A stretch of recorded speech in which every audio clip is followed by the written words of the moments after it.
Lord have mercy, Jesus. They need to go ahead and just cancel Escape the Queens of R&B and just take both of them hoes to a part 2 of Unsung. Because the way these heifers operating, that's what the hell is going to end up being Unsung, and so is this tour. And y'all want to know who should headline the tour? Want to talk about it?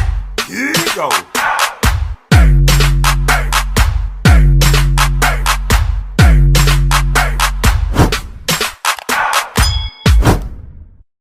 Now, so girl, before we even get down into the nuts and potatoes, the meats and potatoes, the nuts and bolts of this episode, I'm going to just go ahead and skip to the very end. This is what the conversation has been on the internet. This is what all of y'all want to know from me, how the billing should go down. Without question, without debate, for one night only, the ladies should co-headline. All right? And you know, the most troublesome thing for me is that the person that the question came from is the person in the room with the most money. The person who backed up the person with the most money is the person in the room with the second most amount of money. Now, I'm hoping for the life of me that this was just a little monkey wrench that was thrown in the game in order to give the show some texture and a little bit of drama. But it seems the way that Candy, Tiny, and the girls have followed up on social media that this may have been a very real conversation. Now, listen, everybody's feelings in this situation is valid, right? Candy, them feelings are very valid, right? Listen, the last 6 years, we have come back and we are selling out arenas on our own, all right? Moving, taking things a step further, basically, if it wasn't for me and Tiny, y'all ass wouldn't be even on this show on Bravo. Despite the fact that SWV has had reality TV shows in the past, they did not perform this well. There is something to say about Candy and Tiny, platforming the ladies in this way and making them a part of this rebirth situation that they've created, right? There's also something to say that, all right, you're going to pay on the front end or the back end, but you're going to pay. Like Tasha said, we laid the foundation for y'all to even come out. All right, so there's enough of this going around. Co-headline the whole situation and just be done with it. Do it for the culture. And you know what? Fine. Fuck it. I get it. If we selling out arenas on our own and we have to take less money because we're doing this collaborative tour, then don't do 30 cities. Do a quick 10-city situation, split the money, and be done with it. I'm going to tell y'all a very quick story. And this is why so many ingenious ideas never get off the ground. I was talking to Angie Stone way back when R&B Divas was going on. Me and her were talking. And I was like, Angie, why could y'all not get this tour off the ground? The tour would be so great. Oh my God. Like the opportunities it'll create in the future. And here's what Angie Stone told to me, and I'm paraphrasing. She said, Funky Dineva, and I forgot the number, so I'm finna make up the number. She said, Funky Dineva, I get $30,000 on my own. What do I look like splitting $30,000 with 5 people? What do I look like getting the same as Monifa? And she's 100% telling the truth from a business perspective, but there also is ego rooted in that because Angie, y'all could have just did it for a couple dates and you took the pay cut in the beginning to get the big cut in the end. Sometimes you have to see the forest for the trees. And I'm just like, okay, Candy, y'all take a slight pay cut or whatever the case may be. But I mean, the demand of the tour will probably make up for what y'all took in the pay cut. Tiny added a little bit of layer, some texture to the conversation too, when she said the problem is that currently their rates are worlds apart. Now that's what Tiny said, meaning right now SWV is booking for $50,000 as a group and Xscape is booking for $150,000 as a group. That's what I took it to mean. Not to mention now that Tasha is no longer part of the equation, they even do to lose out on more money because now they have to split it 3 ways and not 4. I understand the concern. It is legitimate. But for one night only, y'all can co-headline. I also get Coco feeling the way she felt. You know what I'm saying? And all of this is rooted in ego, right? Because she's like, bitch, we SWV, we sold way more records than y'all. And SWV saying, yeah, bitch, but we selling way more concert tickets than y'all now. So what's up? What's up, bitch? If you big and bad as you say you is, go out there by yourself right now and sell out the arenas we selling. So there are arguments to be made on both sides.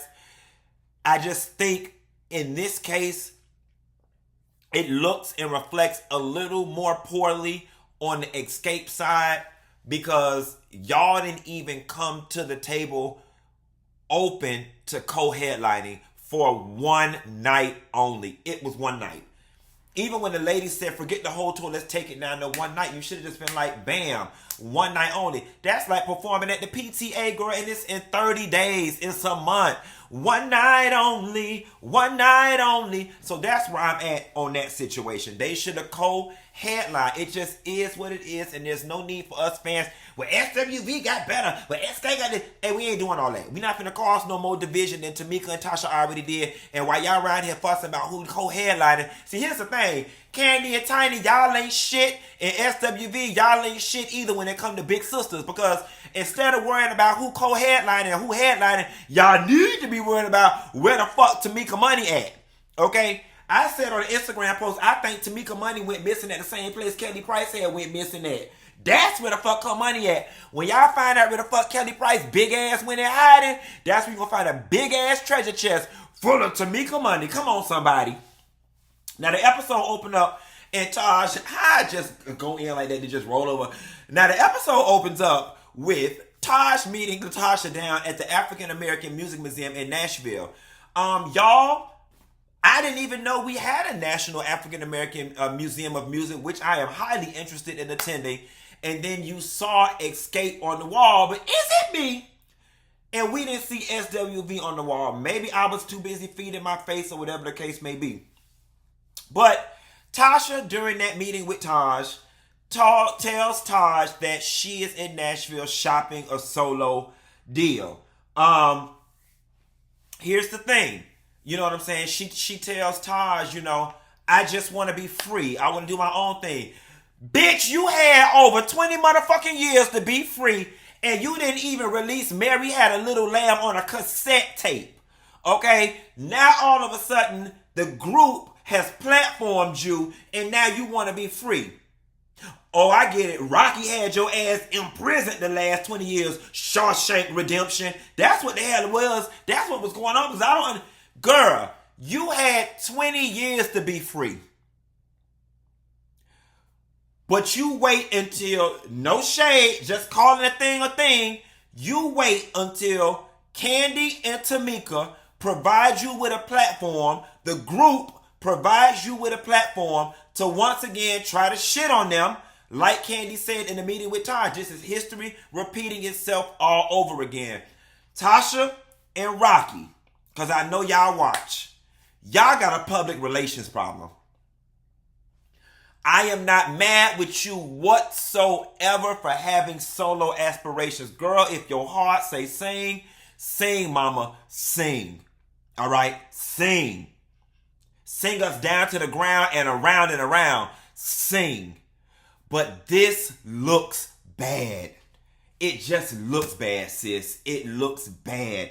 And you better take a page out of Kelly Price's book from R&B Divas.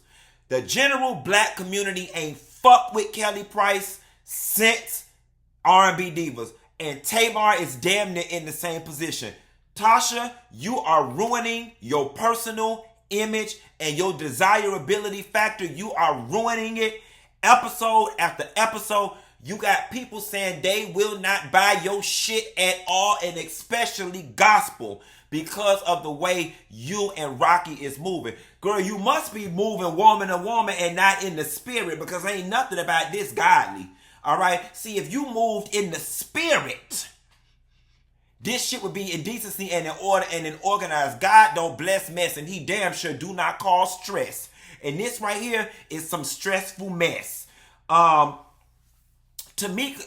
asked Tasha what's going on with her and her sister. And once again, Tasha, I gotta throw a flag in the play. I call bullshit. Alright? You wanna now deflect and make this situation about Tamika disrespecting your mother. Alright? Now, I get it. You have the right to feel however you want to feel about whatever discourse your sister has with you guys as mother. Alright? But you are not the temperament police.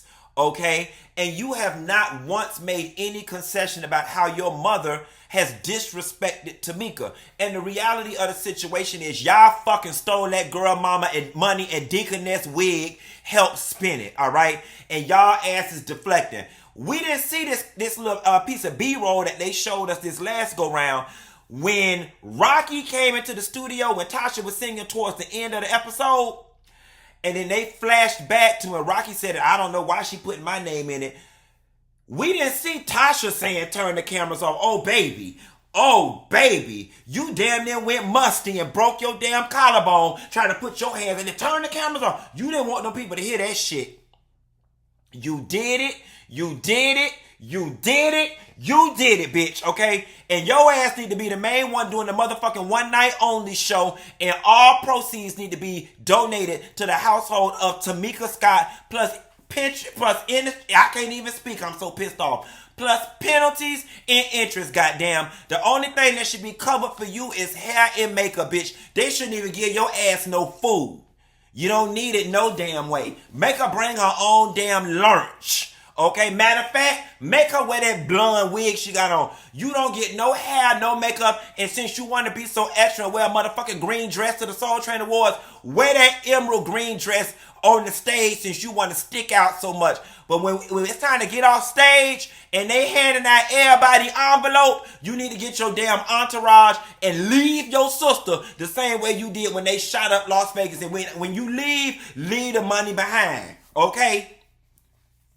Ooh, child, she done pissed me the hell off. Let me calm down a little bit because she done ran my pressure hot. So then Coco meet with her friends in Virginia. Coco, we love you to death. You might have borderline been an around the way girl sex symbol back in the day with the long nails and the poom poom shorts. But Granny, we don't want to know nothing about your powder pussy. Okay, this pussy still get wet like I'm 21 year old. Girl, I didn't know talcum powder was the new code word for wet.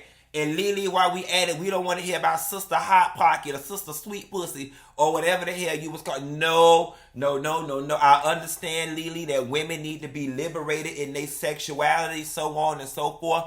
But we don't want your granny porn, okay? We do not want your granny porn.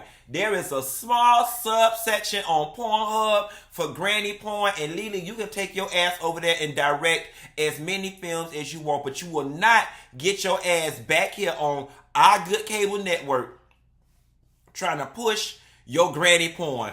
Where is the Republicans when you need them? This is the shit the Republicans and Ron DeSantis need to be shutting down. Sister Hot Pussy and Wet Pussy Coco. We don't want it.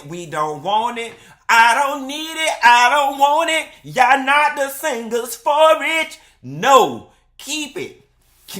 You need to be focused on selling concert tickets and getting top billing and sorting out the co-headlining and figuring out where the fuck Tamika money at before you try to push Sister Hot Pussy and Coco. No. So Tamika cook, her mama come to the house. They stand at the door. The mama goes on this whole diatribe about how she's the fifth member and Tamika says she's not. Then the mama launched into, I am the fifth member. And when y'all daddy left and da-da-da-da-da-da-da-da. And I said, there it is right there. If you sit back and be quiet long enough, people will reveal themselves. I said in my last video, it's not that mama loved Tasha better, and it's not that mama don't love Tamika. It's the fact that Tamika represents something that bring that mama pain, and it's that daddy. I called it. I called it. Whenever that mama look at Tamika, she think of that daddy and that heartache that that daddy gave her. And that is why her relationship and her connection with Tamika is different. Now, what I love about Tamika is that Tamika has been doing her work. She has been watching her Iyanla episodes, and she told that mama flat out to her face, and if you can't respect me, I'm going to have to step back.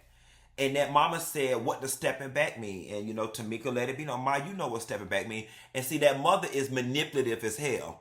Because then she did the whole, look at me, I love you. You told her what she wanted to hear, but you have no intentions on changing with your ornery self.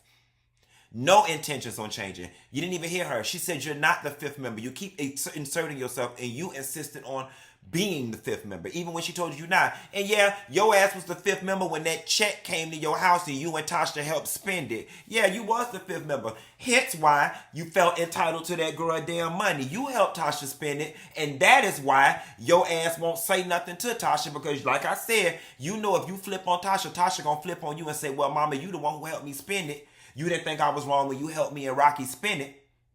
And that's the true tea. Tamika, run for the hills, sister. Run for the hills. Taj comes over to Candy house and tell Candy that she met with Tasha and what was going on. And Candy goes on about how history is repeating itself. I already touched on that. Lily and her son. Now, Lily talked about she was homeless and she was sleeping in the car.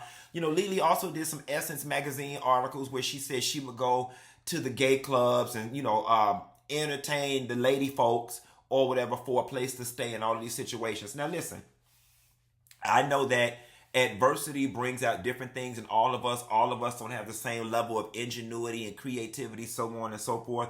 My question, though, is I want to know, where was Lily's children when she was homeless? Number one, I'd be curious to know that. And then number two, before it got to a point, Lily, where you had to sleep in your car at Yankee Stadium, like, why were you unable to, sing backup for people or do studio session work or just leverage some of your industry relationships in order to do something in the singing field? Or maybe she tried. I would just be curious to know that. And the reason I asked that is because when I was in A Mother's Love with Mila from 702, she said when 702 disbanded and before she had that baby from Music Soul Child, she said she sang backup for Macy Gray. I think she said for 7 years. She sang backup for Macy Gray, and that it paid very well. She toured overseas, and that's what kept her afloat. So I'm just curious to know, why that wasn't an option for Lily, especially considering the fact that you had the name recognition from SWV. Was it an ego thing, or were those opportunities just not available, or did you just not know how to go after those opportunities? What was it? And second thing, not that it was Taj's job to take care of you, but obviously Taj was doing well. I mean, did you not holler at Taj and say, hey, girl, can I borrow $50,000 until I get off my feet? I would just be curious to know what the dynamic was during that time that led you to have to drive around New York and sleep in your car, which is sad, but look at you now. When they came back from commercial, Tasha was in the studio and she was singing her gospel song or whatever. And I'm not going to lie to you, the song sounded good. I was like, okay, I can see myself bopping to this. And this is why I hate that Tasha and Rocky are going about things the way they're going, because Tasha, people do like your voice. Before we knew all the turmoil in the late 90s and the early 2000s, when you were doing your little extra projects, we loved your voice. My favorite song is Liar from Tasha Scott. Ooh, never gonna catch you, why? Never gonna ask you, all those things you said. Now would you mind telling me why I'm out here all alone and I'm feeling let down? My heart's broken up in two. I'm wondering what was true. Even all that shit you said to somebody else that's in your bed. And now that I got your attention, listen to the sound of me breaking down. Black people, why we close our eyes like it make us sing better? And I'm over here sounding like a Billy Goat's gruff catch. Why we close and this hand and why we body roll like it's just gonna make it better. I'm over here sounding like a dead wet seal, honey, and a closed down 579 and a rainbow. We liked your stuff, Tasha. Nobody ever questioned your talent. They questioned your morals and your ethics and the way you move. And is you got a brain or not? And is you being ran astray, led them up by Rocky? Because it looked like he running the scam. See, they said it was a scheme that Todd set up to come to us with the bullshit, but it started to look like it was the scheme that Rocky ass set up way before we even knew who the fuck Todd was. I don't crack the Da Vinci Code, bitch. Rocky put a root on y'all. That's what it is. He was hanging around R. Kelly, and some of that R. Kelly spirit got on him, and he don't put a root. He don't put a root on the Xscape. That's what it is. That's why anything that's got attached to Rocky gonna have a root on it, and it ain't gonna never prosper. You see, that's why they had to drop it, and they sang it with the 3. It's that root. Y'all don't think them roots is real, baby. You better stay away from people with them witch doctors, the woo lady, people with bad juju, and people that got a root on them, baby. I know a good old root when I see it, baby. And he got you under a root, okay? Deaconess Wig, you need to be praying, honey. You need to be praying, and you need to bathe Tasha, and you need to stop bathing her in bleaching water and bleach, and you need to bathe her in some blessed oil, because sister girl got a root on her, and you know why I'm mad at, baby. Maybe that's why you got that bad wig on, because he sprinkled some root on you too, and it ate out your roots, okay? Both of them got a root on them. Keep Rocky ass at your house, and if he eat off your forks, throw him in the garbage. When he leaves, throw them cups in the garbage, because he got the ability to put a root on the people. Coco sits down with her son about finishing school. He tells her he doesn't want to finish school. Now listen, as somebody who went to college 3 times, I'm always going to be a proponent of education, right? I'm always going to be a proponent of education. And I don't even use any of my education.